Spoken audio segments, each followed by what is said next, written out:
Al-Quran untuk dihafal. Saya memiliki harapan yang sangat tinggi. InsyaAllah Indonesia, sepanjang apapun kegelapan, sepanjang apapun kegelapan kezaliman, sepanjang apapun kehilangan keadilan, InsyaAllah akan datang satu saat terbitnya matahari adil. Dan InsyaAllah Indonesia akan menjadi negara Al-Quran. Saya bisa meyakinkan gitu karena saya telah merasakan bagaimana di Turki. Turki negara sekuler yang ratusan tahun serangi Islam, ratusan tahun menabaikan Islam, tidak boleh kumandangkan azan dalam bahasa Arab, tidak boleh ada rumah tahfiz, tidak boleh ada pesantren, tidak boleh belajar agama, tidak diberikan anak-anak kita bisa belajar dengan sendirinya Al-Quran. Semuanya dilarang dengan keras, bahkan terancam orang-orang yang melanggar aturan itu. Allah Subhanahu wa taala melahirkan seorang presiden yang bisa membaca Al-Quran. Coba buka di YouTube bacaan Erdogan bagaimana. Itu dilahirkan dari negara sekuler. Saya bisa meyakinkan insya-Allah 1 juta menghafal Al-Quran. Dan Bapak Ibu mudah-mudahan masih punya umur akan mendengar pengumuman besar. Imam besar salat Idul Fitri dan Idul Adha sekaligus khatib adalah Presiden Republik Indonesia menghafal Al-Quran. Itu yang saya yakini. Dan saya tidak pernah merasa lelah. Dan saya selalu berkata sama istri, kalau saya mati itu pun karena saya bersama Al-Quran. Wallahi jamaah sekalian, yang bersama Al-Quran tidak akan merugi. Berkah rizkinya, berkah umurnya, terjamin kebahagiaan. Allah Subhanahu wa taala hanya minta satu, berkenan bersama Al-Quran di dunia. Apa yang kita dapat? Apa yang akan dibalas?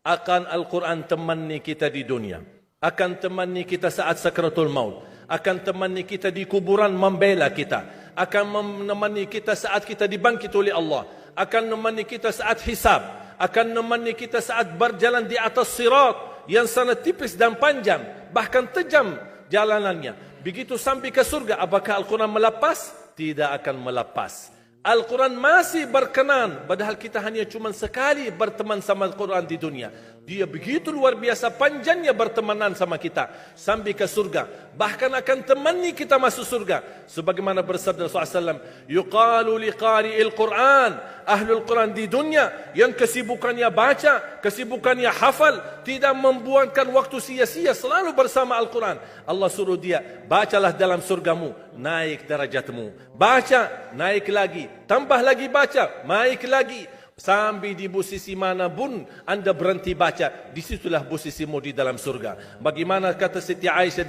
di riwayat Imam Muslim, jumlah tingkatan-tingkatan dalam surga Allah sesuai jumlah ayat Al-Quran. Oleh karena itu tidak ada yang lebih tinggi di dalam surga Allah daripada Ahlul Quran. Cukuplah bahagia Ahlul Quran ketika di hari kiamat dipanggil. Semua manusia dibangkitkan oleh Allah. Malaikat memberikan pengumuman. Mana Ahlul Quran? Berdiri, rapat, berdekatan. Mereka maju. Mau bawa kami ke mana? Kalian terpilih menjadi orang yang terdekat sama Allah. Karena Ahlul Quran adalah keluarga Allah Subhanahu wa ta'ala. Bukan hanya kita sendiri yang mendapatkan anugerahnya dan manfaatnya.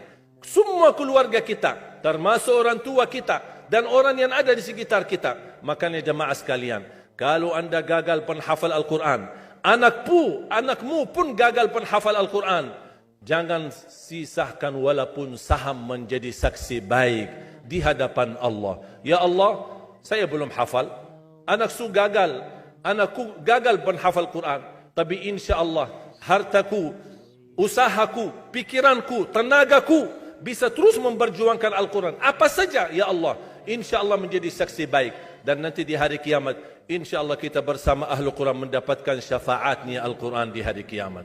Kita sangat membutuhkan ayat-ayat yang dikumandangkan ketika meninggal dunia. Insya Allah setiap satu huruf akan disalurkan 10 kebaikan.